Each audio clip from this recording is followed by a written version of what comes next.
Good. Hut.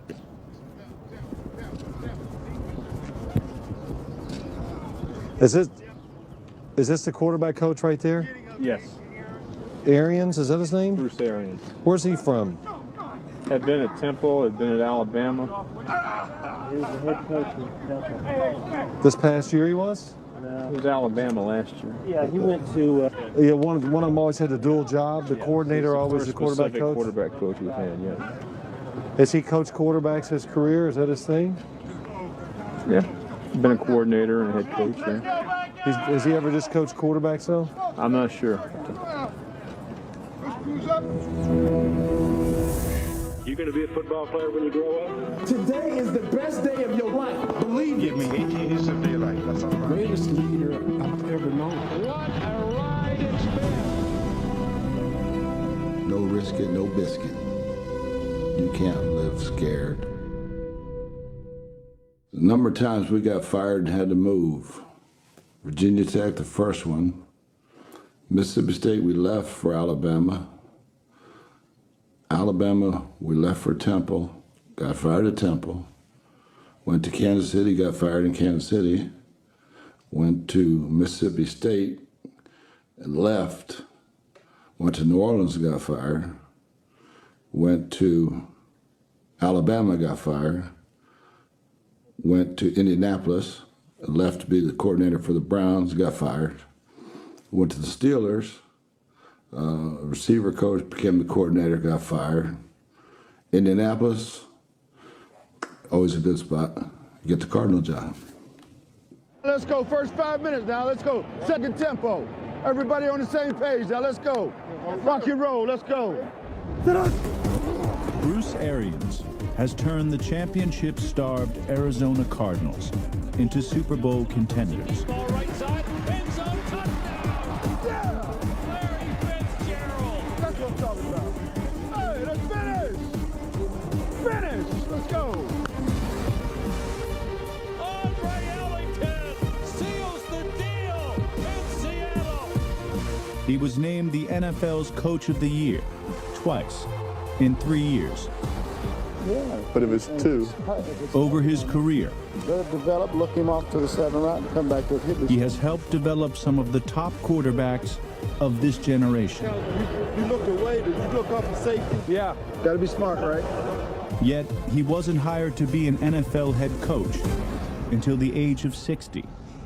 But I've been looking forward to this for a long time. The question is, what took so long? I think it's because the NFL is very political. And my husband is incapable of playing politics. And we talked about that earlier. You know, he's not going to kiss somebody's butt. Calais has an MCL. I've been coaching for 37 years. It's the dirtiest play I've ever seen in the National Football League.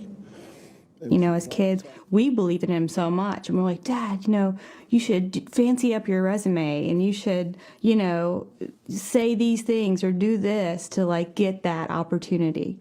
And, you know, he was like, I'm never doing any of that. That's not who I am. This is the video interview with Bruce Arians, and today's date is February 21st, 2009. We're at the Combine in Indianapolis. Coach, it's great to meet you, and we appreciate your time. Thank you, my pleasure. Let's start with a few basics.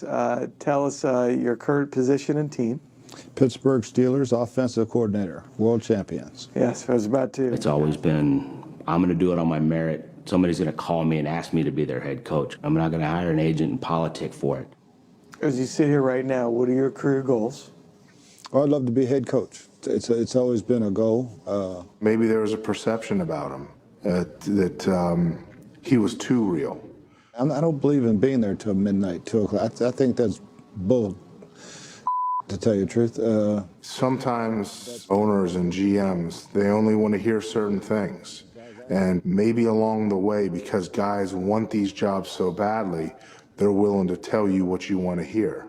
I'm not going to tell you what you want to hear. I'm going to tell you what's truth, whether you like it or not. But it's truth, and truth don't hurt. I had heard so many things about Bruce, but I never got a chance to meet with him. And we had dinner, and at one point he drops the F-bomb 3 times in one sentence. And I stopped and I sat back and I thought, Noun, verb, and adjective. Very good. It was funny the way it just rolled right off his tongue. The first time he said that word, I hit him in the teeth. Don't ever say that word in front of me again. I hate that word. You know what word I'm talking about. And he never did. Now it's like every other word. Happens when don't practice. Guys don't practice, they ain't worth a. I'd stand behind him in practice, and he let these guys have it in his very colorful way. You can't grab him, you can't tackle him, Kevin. Everybody can see that. Ray Charles can see that. But what they knew and what they understand is that he's just trying to make them better players. Come down, come on down. Knucklehead, come with him. On many different occasions, though, I've gotten my ass chewed by Coach, but it was all deserved. Larry, when you supposed to go to that corner? When you supposed to go? He's challenging you as a man to improve your technique, to improve whatever he's asking you to do. But at the end of the day, nobody cares about you more than Coach. I love you. Thank you, Coach. I appreciate you, Coach. I love you, man. Thank you.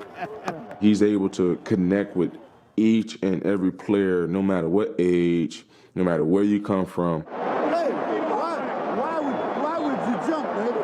Oh, no. Just relax and catch the ball. I think being able to grow up in the city, live the streets, you know, you had to be cool to survive. He's got that Tony Soprano swag, that kind of, you know, he's 60 plus, but he just carries it off and gets away with it. The hat, it's just different. The suits are smooth, they're well fit. Don't care. Doesn't affect our game whatsoever. And you don't ever see him in something twice, ever. It's been a bumpy ass road. He's just got that cool factor. He walks down the hall, cool baby, yeah baby. I mean, he's just, like he says, 60 and sexy. Put the ball down. Bruce Arians is the one guy that can go out in the yard and drink a canned Schlitz with construction workers, and that night he can put on a tux and go to a formal and drink Dom Perignon with the upper crust.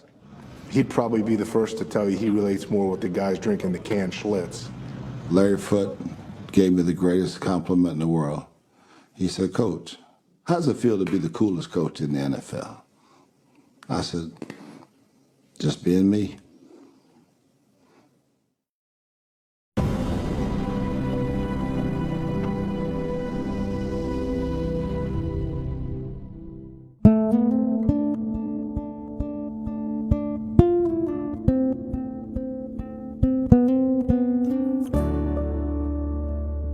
As far as goals go, we have one. We want to win the Super Bowl. Last year, this football team was sitting at 9-1, playing for the West Championship. Didn't get it done.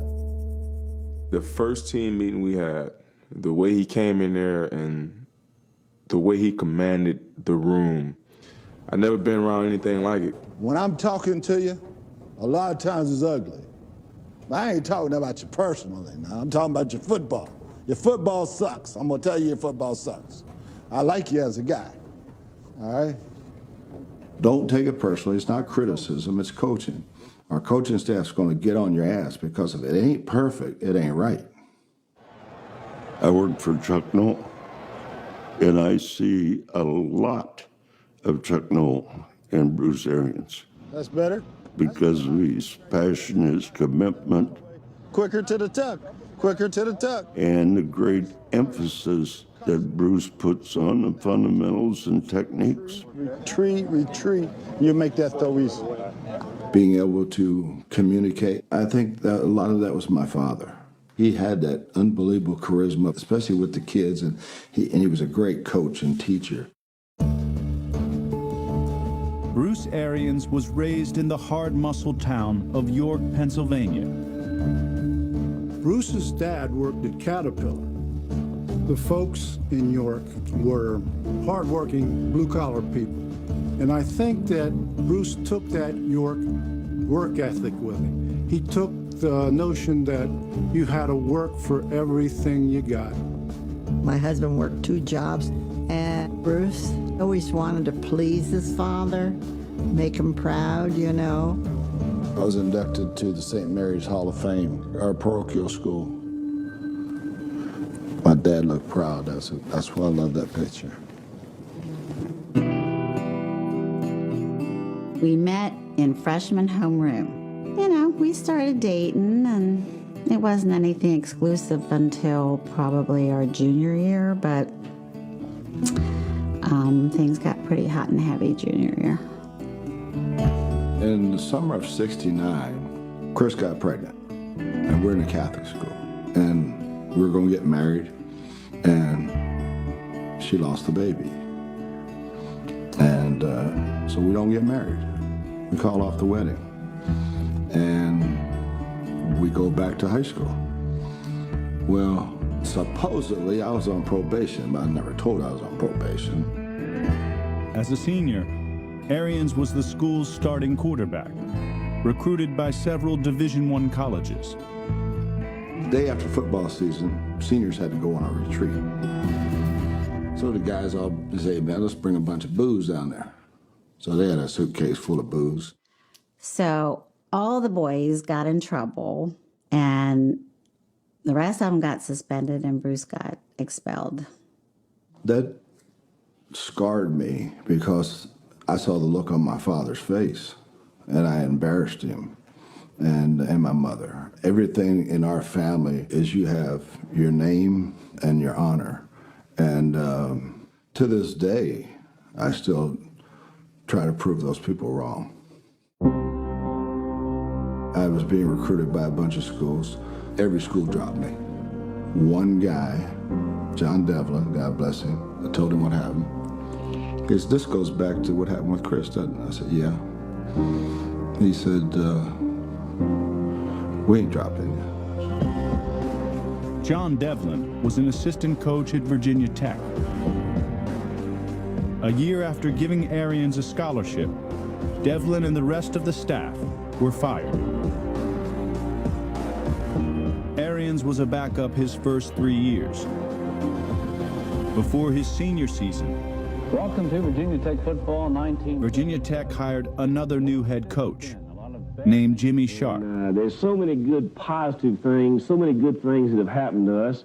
Bruce came in to see me. All he wanted was an opportunity to compete for the starting job. In 1974, Arians became the Hokie starter, a dual threat as a passer and runner in Sharp's wishbone offense.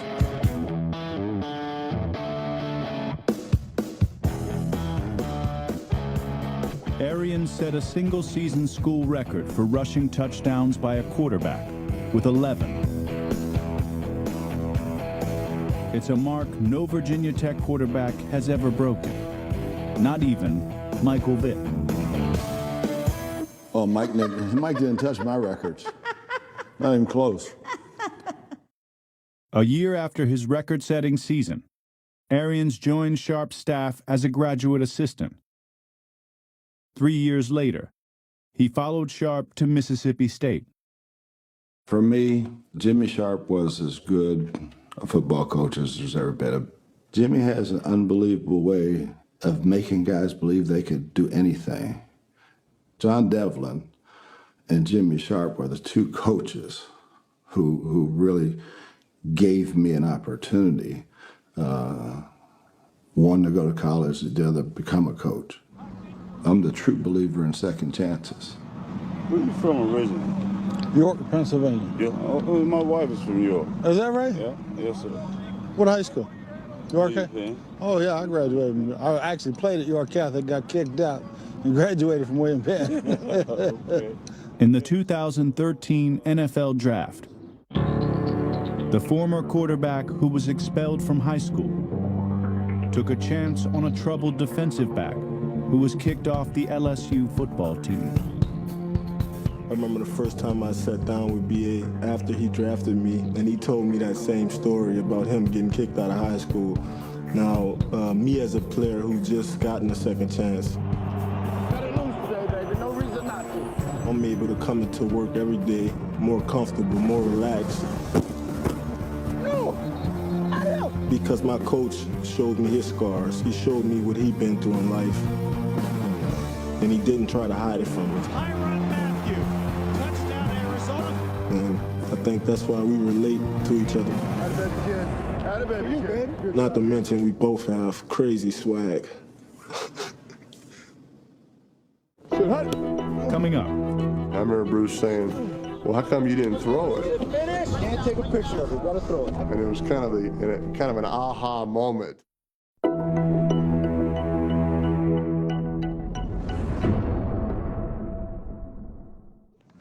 Peyton, young quarterback, rookie coming in the league, and I look at you, you got a little facial growth, the nice sunglasses, so you got the young thing working with him.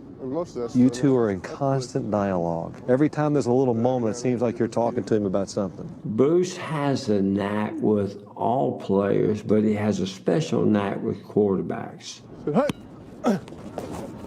It's like he's the, what do you call him, quarterback whisperer or something other. Bruce Arians has helped shape the careers of some of the NFL's premier passers. In 1998, he was Peyton Manning's first quarterbacks coach in the NFL. The building of relationships and getting to know guys, especially quarterbacks, that bond has to be so much stronger and deeper than any other bond. Can't take a picture of it, gotta throw it. I can see that hip drop, go. I remember Bruce saying, well, how come you didn't throw it? And I said, well, nobody was open. There was a little window about like that. And he said, oh, FYI, that's open in the NFL. And it was kind of an aha moment. Sometimes he'd have paralysis from analysis, and I could tell he was wound up too tight for a game. He was thinking about too much stuff. Tight ends, no, we just leave them on. So I said, hey, why use your knee back? Get your knee back inside. Well, he'd start working on fundamentals. Next thing you know, he'd forgotten all that other stuff he was worried about. Ben, on the other hand, it was just the opposite. He ran on athleticism his first few years. He's back. He steps up. He waits. He runs. The Red Sea punch. First down and more. 20, 15, 10. Still on his feet. Touchdown, Pittsburgh. I told him the offense is going to be yours.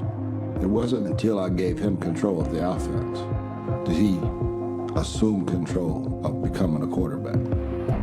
It came to a point where I actually trusted to let him call plays. You got to stay away from all the play actions, deep stuff.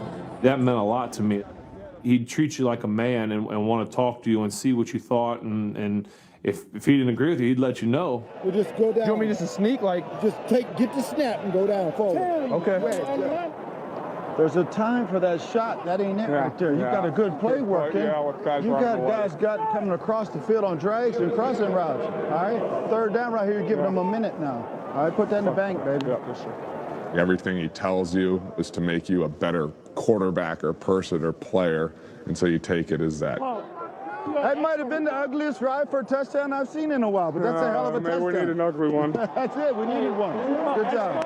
You play for him and you see that he just has guts. He'll let it rip, let it fly no matter what. I don't have to please anybody. I'm going to do whatever the hell I want now from here on out. Third down and 5, 1:33 left, Cardinals down 3. Bruce Arians is a big believer in winning the game now. Everything else in the league is copycat. Everybody's doing pretty much the same thing for the most part. And you see what he's doing, it's totally different. Palmer in the pocket, looks deep, fires middle of the field, going for John Brown. He caught it at the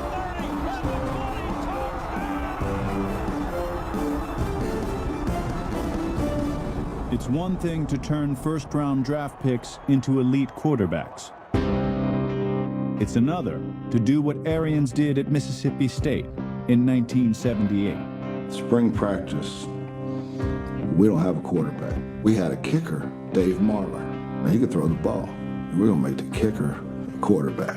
My man takes Dave Marler and turns him into an all-SEC wonder. He ends up, I think, breaking all the SEC passing records that year. We're playing Alabama the best. Dave Marler pulls a growing muscle, and so he can't take the snap and drop back. I said, can he throw? He said, hey, he can throw. I said, well, let's just put his ass back there in the shotgun and use those plays. Of course, State surprised us and came out with a shotgun, and I guess I was completely unprepared. I'm in the press box, I'm taking the rest of our offense, and I'm drawing it up on paper. We lost, but that was fun coaching. Dave threw for 400 yards. He was just tremendous, I thought. Been a specialty man, and injured on top of that. This quarterback they had did as good a job with it as anybody I've ever seen. Alabama head coach Paul Bear Bryant would eventually invite the young Mississippi State assistant coach for an interview. I knew when he left the house to drive to Tuscaloosa that if he got the offer, he was going to take that job. I was cocky. I thought I knew everything. So I'm in coach's office for an hour and a half. He said, look, I think I want to give you the job. I mean, I was okay with the move, but at the time, he made like no money. I think I was making $15,000. He gets home, he said, I took the job. I said, great, babe, how much you making? I said, I didn't ask him. I don't know. I couldn't turn down a chance to work with the greatest guy that's ever coached. I'm sure he'd give me a raise, I hope. Arians got his raise, and more. He spent 2 years on the coaching legend's staff. He was the master of personnel. We're behind. They're all fired up. We got class, we're going to find it out. We got the class, and I know we got it.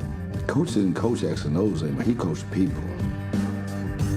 He was on the sidelines for Bryant's final game in 1982. We go to the Liberty Bowl, and we get the word that he's going to retire. Man, do you know what it would be like to lose Coach Bryant's last game? We have to win this game. Alabama did win, and Bear Bryant retired. Less than a month later, Bryant passed away. He was a man he admired as much as anybody else in the world. I hardly have any pictures with Coach Bryant. When I left Alabama, I asked him to sign a yearbook that year. This is to Bruce, great coach and a great person with lots of class and a friend of mine. Sincerely, Paul Bear Bryant. It was signed January 2nd. maybe 2.5 weeks before he died. Before he died, yeah. Yeah. A friend of mine's the big part. Mm-hmm.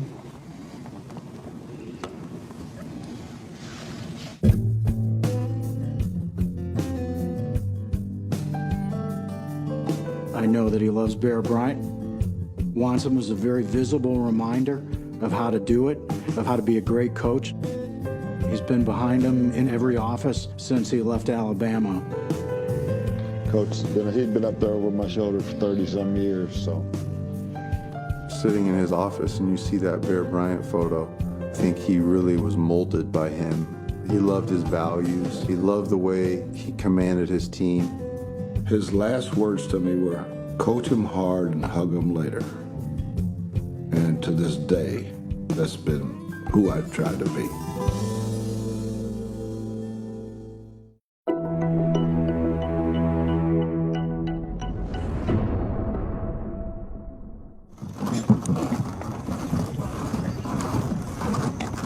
The most unique thing about him is just how outside the box he is. Everybody in the NFL is, a grinder, and it's football, football, football, football. I mean, on Wednesdays and Thursdays, he's not staying in here till 2 a.m. watching film, because that's what every other coach in the league is doing. He's himself, and you have to respect that. When I hear of guys sleeping in their office and doing those things, I wonder what the hell they're doing there. Because the game ain't that hard. The work will always be there. The kids won't. I tell my coaches, you miss a recital, piano, dance, whatever, a football game, basketball game, I'll fire you. Finding a healthy balance is a hard lesson Bruce Arians had to learn. In 1983, Arians took over at Temple University. At the time, the 30-year-old was the youngest head coach in Division I. Well, a few years before he got here, morale and the mentality had just gotten bad. So when he came in, he had to fix our mentality. New beginning for all you youngsters, we got to have it. Lay everything you got right out on the field and you won't be denied. You won't be denied. Now let's go, kicking team. People had started to buy into what he was saying. We believed 100% that we were as good as anyone, and we believed that we had a chance to win every game that we played in. It's just starting. Come on, it's just starting. Feels good, doesn't it? Feels good. Let's go. If he says that we're going to beat Pitt, we're going to beat Pitt. Temple hadn't won against Pitt since 1939. Under Arians, the Owls beat the perennial Eastern Power 3 times.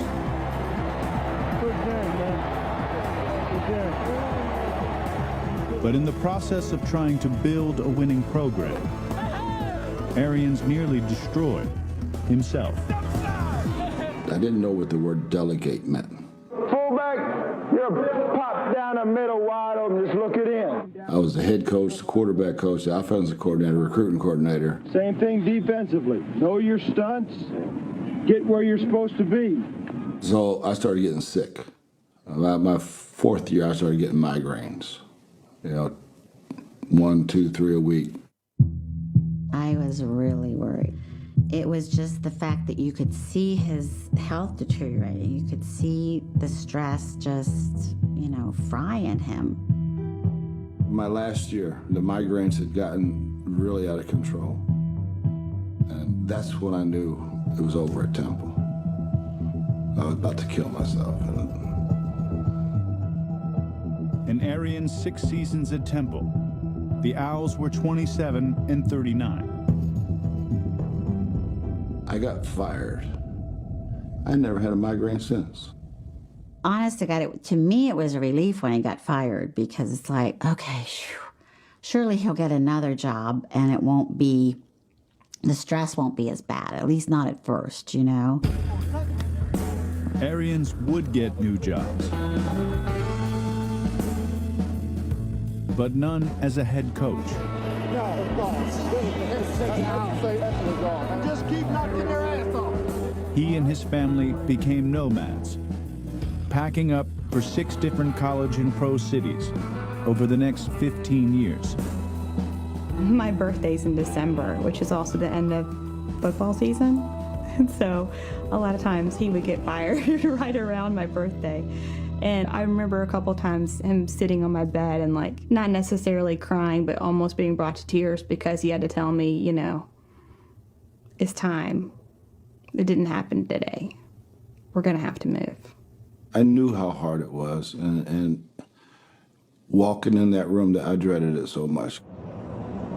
In 2004, Arians finally found a place he would stay put for a while, becoming wide receivers coach in Pittsburgh. Let the corners try to make the play. They'll miss the tackle. In his 2nd season with the Steelers, Arians coached in his first Super Bowl, and one of his receivers was the game's most valuable player.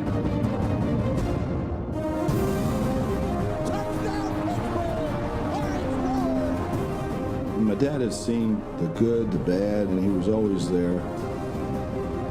And after the game, I just looked at my dad's face, and man, he was beaming. And I could just tell he was very, very proud. Less than 2 months after watching his son win the Super Bowl, Bert Arians passed away. And he hadn't been sick. And the thought of him not being there, because I called him after every game, that was hard. The coach who always wanted to make his father proud was eventually promoted to Steelers' offensive coordinator. If you 3-step drop it, you'll get a better bite on it. He's aggressive play caller. He wants to score points. They want to get a point a minute. If we have the ball for 36 minutes during the game, I want at least 36 points.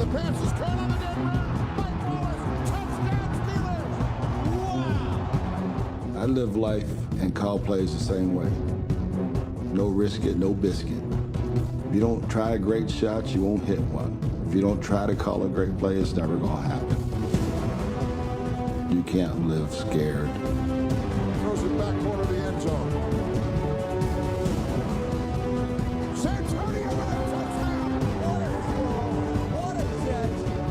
Following another Super Bowl win, some wondered if Arians would be a head coaching candidate. Hey, come back, okay? Don't let him go nowhere. Hey, don't let him go nowhere. Y'all know something I don't? Got absolutely zero calls. After the Super Bowl, all the jobs had been filled.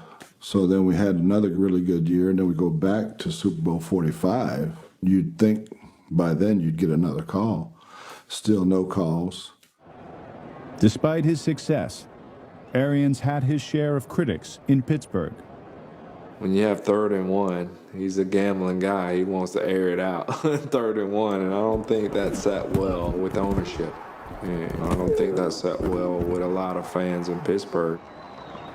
I got booed in the Super Bowl parade. I look over and said, "Get a fullback." I said, "Never." All right? I just waved and kept on rolling. Arians' strong belief in doing things his way may have eventually cost him his job. Now, Ben was into his 30s, and they did not think that Bruce's offense protected him enough. And they didn't want him to wear down. And I think that they kept going to Bruce and saying, "Look, you got to protect Ben. You got to do this." And it just never happened. The sacks kept up. So that was a big reason why they did not renew his contract. It definitely was tough. You develop bonds and relationships with people, and it's always tough to see someone that you care about leave. The Steelers let Bruce go, and Bruce said, "Okay, we're going to retire." So we're on our way back to Pittsburgh in the car to pack up the apartment and move to my forever home in Georgia for good. And he gets a phone call. So I'm listening, and I figure out it's Chuck Pagano. A decade earlier, Chuck Pagano was on the same staff as Arians in Cleveland. In 2012, when Pagano was hired as head coach of the Colts, he placed the call to Arians to be his offensive coordinator. I said, hey, cuz, are you retired? He said, "Depends on what you're talking about." And I just remember thinking, oh, God, if he's offered this job, he's going to take it. I can just tell. So I said, "Hey, bro, what's up, cuz?" "Yeah, I could probably fly in there tomorrow." She told, "Gee, you crazy, you gonna do this?" So I just wrapped my mind around retirement, And sure enough, that's exactly what happened. He took the job, and we made the move to Indianapolis.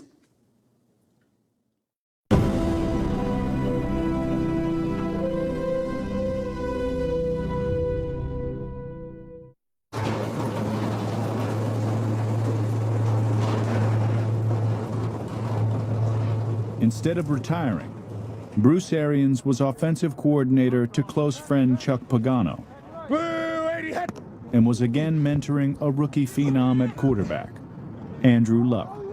Over the top. Yeah. Hit the pylon, and you'll never throw a pick, and you'll get a lot of touchdowns. Okay? Yes, sir.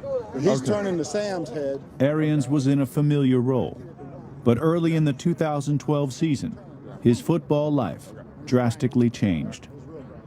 It was our bye week. Everybody left on that Wednesday and went their separate ways. I'm in my basement at the lake again, and the phone's ringing. So I run upstairs, get the phone. It's Chuck. I say, "Cuz, what's up?" And I can just see my dad's face, kind of like shell-shocked, which is not something you see in his face very often. He's getting really bad news. He is just shaken. He said, "I went to the hospital. I got leukemia." And I said, "Oh, I almost fell over the deck." I've seen my father cry twice in my life. Once was when his dad, Poppy, died. The second time was a very different situation, but he was calling me to let me know about Chuck.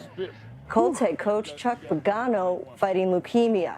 His treatment could take 4 to 6 months. Offensive coordinator Bruce Arians will take over head coaching duties. I've been to practice a million times. I've been in his office a million times. I'd never sat in his office with him, the head coach, with him running ideas by me. I'm nervous to go to his first press conference. What do I say? How do I handle this? I asked Mr. Irsay if we would leave the light on in his office permanently until he comes back, and we're going to do that. When somebody says they has cancer, you think the worst, just being a human. As soon as he said that, he made everybody believe Chuck's going to be back. He's going to cut that light off himself. Everything he does, BA, is genuine. And in that situation, that was the perfect thing, I think, for us to see as a light on in the office. Only 2 times in my life I ever feared losing. The Liberty Bowl and Chuck's first game when he had cancer. Mr. Irsay, he said, we're going to beat the Packers and take Chuck the game ball. I said, man, you just put that on me? And I had a panic attack. I started sweating. I said, oh my God, I'm having a heart attack. It was scary there for a moment, but we're going to get through it and everything's going to be okay. The Packers are eating the Colts alive. The end of the first half, it's been all Green Bay. It's the Packers 21, the Colts 3. I go in the locker room and say, I'm calm, I say, look guys, we had a hell of a week of practice. Why are we playing so bad? Somebody make a good play, snowball. Rodgers sets up and throws back. Shalir intercepts. Gerard Powers gets the pick. It seemed like it just turned the momentum around. I guess everybody was just looking for something just to get going. The great thing about playing for BA was that no matter what the odds were against you, or what the circumstances were around you or the team, you felt like you always had a chance. And he made, I think, all of us feel that way. We need a little bit more. We got to dig a little deeper, baby. All right, we're real close, but we just got to have a little more from each man. Andrew takes the snap. He's going to run up the middle. He scored.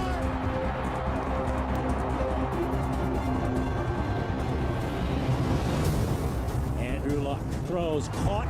Get it. Yes. Colts win. What a comeback. It wasn't pretty in the first half, but I'm going to tell you what, I couldn't be prouder of a group of guys in all my life than I am of you guys right here.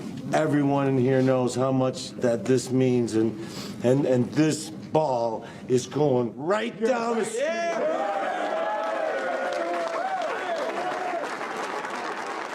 We got one more game ball for BA.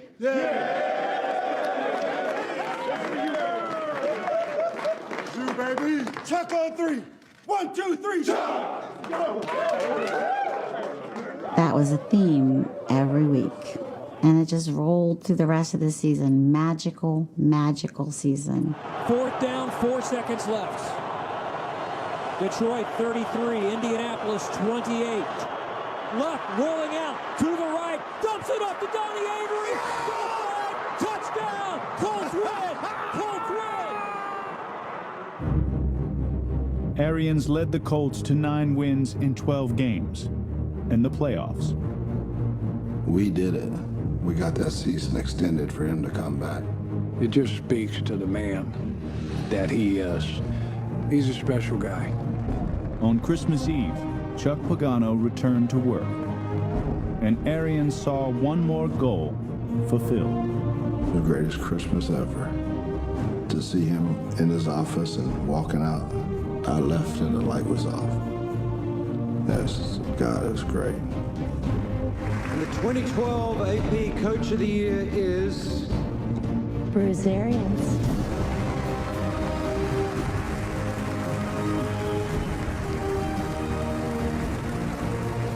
Obviously, it was a very special year in Indianapolis. More than anything, it's Chuck. Because I love you. You know that. It was, you set the path.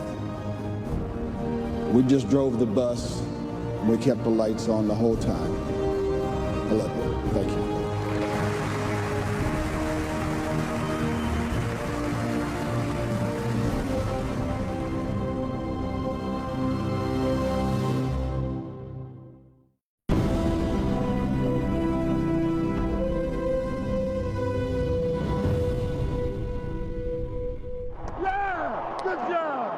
In 2012, Bruce Arians became the first interim coach ever to be named NFL Coach of the Year.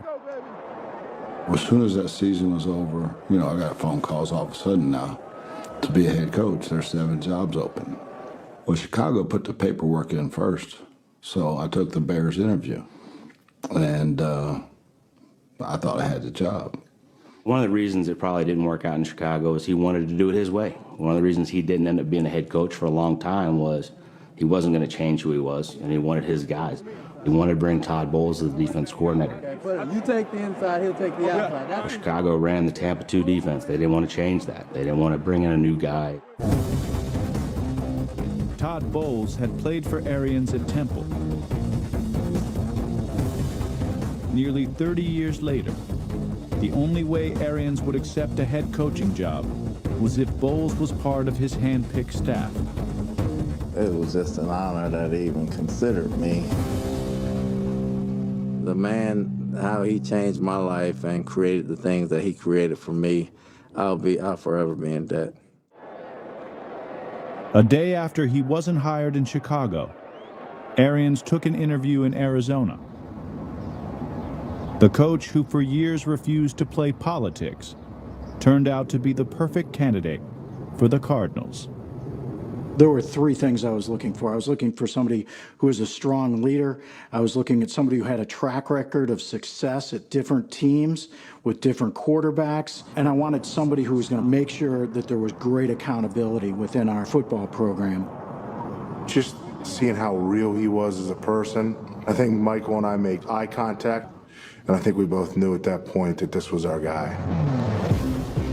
In 2013, the new head coach led the Cardinals to their first winning record in 4 years. The following season proved more challenging. Carson Palmer is hurt. We had 26 players on IR. Most coaches would curl up in a ball and tell you we're not good enough.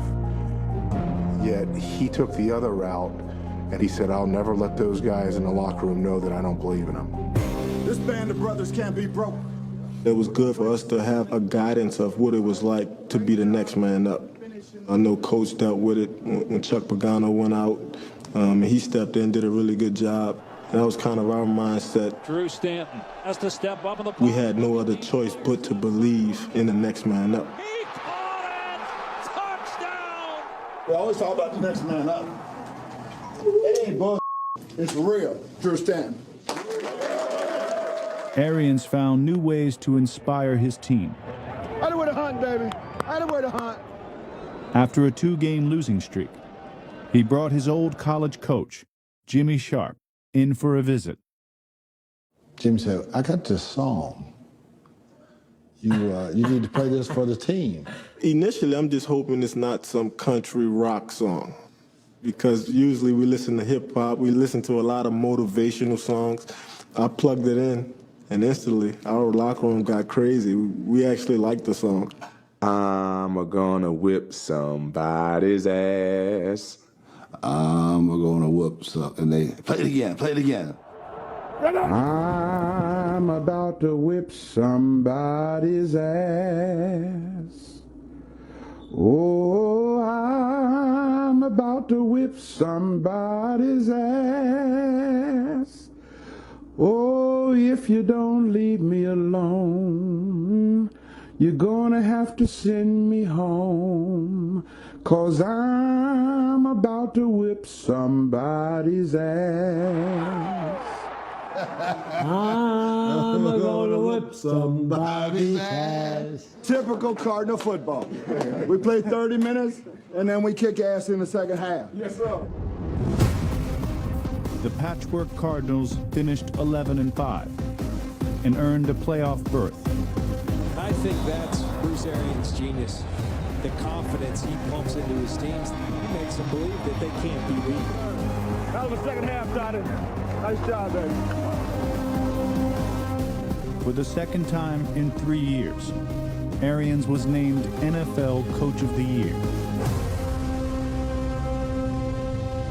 What you did the year before last in Indianapolis was unbelievable. I didn't get a chance to say thank you for the league and just, representing your best values was unbelievable, really, what you did for that franchise. So what you're doing here is incredible, too. Oh, it's fun. So, well, obviously, you're having fun, and you guys are playing real well. So it's good.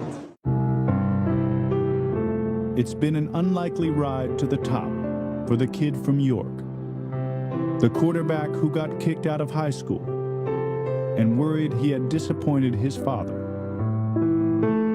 He thinks often of his father.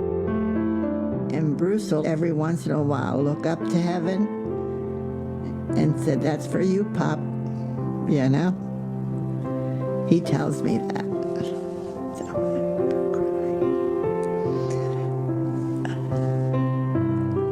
Bruce is, he's a good kid. He made his father proud. Made his father proud. Old equipment manager Luke Linden at Virginia Tech said, "So you want to coach, huh?" He said, "I'm going to give you some advice, boy. Build your house on wheels." How true that son bitch was. I look back, 8 great years in Pittsburgh, 4 great years in Indianapolis, 3 great years in Kansas City, 6 great years at Temple. Whether they ended in going to a better job or getting fired, the relationships that you build, that's more important than accolades that you get. Proud of you. Let us see you work, bro. Proud of you. I told you it's out in the country. Yes, indeed. Keep doing what you're doing and having fun. You don't know it, but you learned a lot of it from him. I can see that. I can see that. You get fired for winning, you get fired for losing, you get fired for people not liking you. Coaching's a rough job, but I wouldn't change a thing. I wouldn't change a thing.